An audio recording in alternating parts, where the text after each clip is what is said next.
Você olha para o céu e o sol não está nele. Ao seu redor, a civilização está ruindo por falta de energia e sofrendo com o congelamento da Terra. Será que existiria esperança para nós se o sol se apagasse por 7 dias? Ativa a sua mente e vem descobrir comigo, porque o vídeo já está começando. As primeiras 24 horas.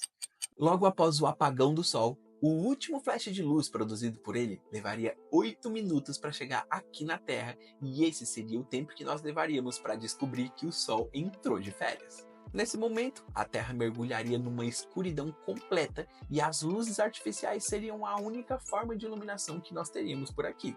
As regiões dependentes de energia solar ficariam sem energia logo de cara, enquanto que a maioria dos outros tipos de produção de energia ainda continuaria sendo gerada normalmente. As plantas já iam parar imediatamente de realizar a fotossíntese, só que os efeitos disso no oxigênio ainda não seriam perceptíveis. A Terra também começaria a perder calor e no final do primeiro dia, a temperatura média global já teria caído entre 5 e 10 graus Celsius, mas isso ainda não é nada comparado com o que está por vir, então fica aí que você já vai descobrir. Segundo dia sem o Sol.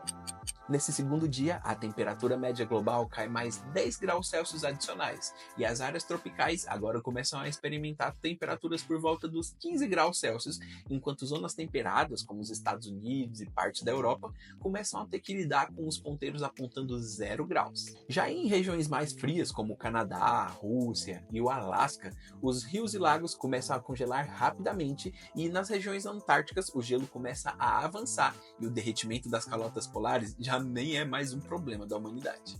Com a temperatura caindo, muitas espécies começam a sentir os primeiros sinais do estresse térmico e os insetos tropicais começam a morrer em massa, e aí você já viu, né? A cadeia alimentar já começa a ficar comprometida. Dia 3.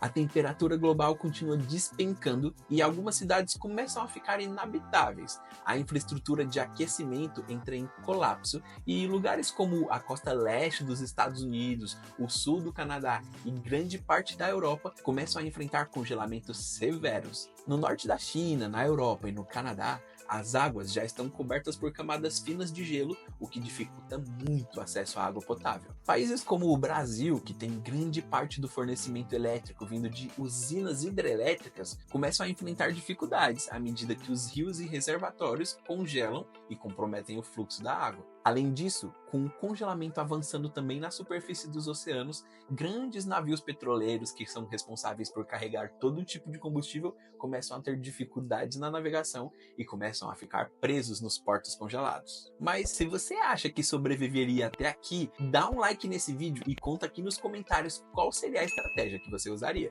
Quarto e quinto dia.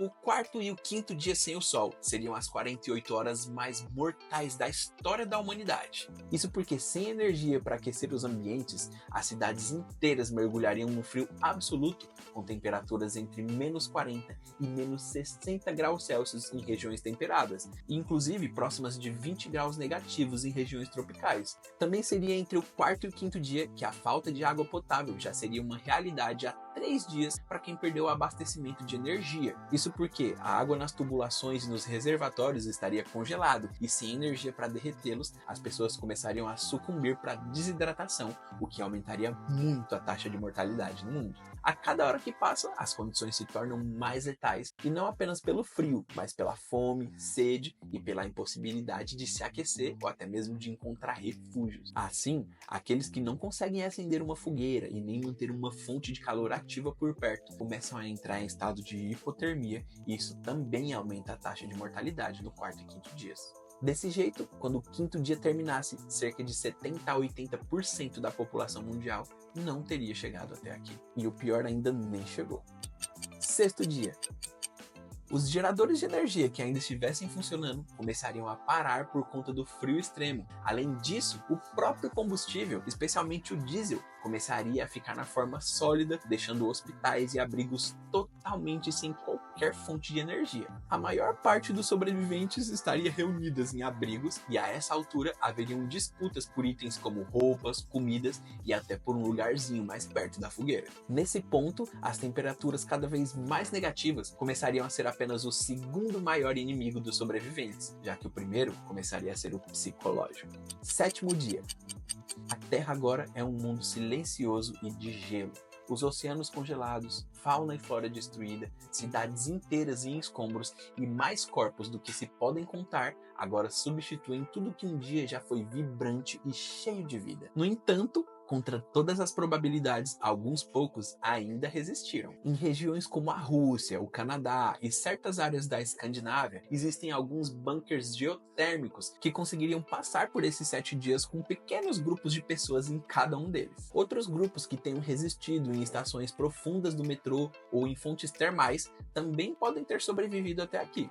Nos oceanos profundos, algumas espécies marinhas extremamente resistentes ainda sobreviveriam próximas de fontes hidrotermais, onde o calor liberado do interior da Terra criaria um refúgio para a vida. Vermes tubícolas, alguns crustáceos e bactérias extremófilas que prosperam nessas condições agora são os últimos resquícios de vida nos mares. Já na superfície, a situação é ainda mais dramática. Tirando alguns pets que podem ter sobrevivido com seus donos nos bunkers, apenas algumas bactérias e fungos que são resistentes ao gelo podem ter sobrevivido e a vida pode estar completamente devastada na superfície. Mas está chegando a hora do Sol voltar das suas férias e voltar a aquecer a Terra para que a gente possa entender melhor o que aconteceu por aqui. E se você quer que eu reacenda o Sol e te conte o que acontece depois, deixa o seu like e compartilha esse vídeo para ele alcançar mais pessoas.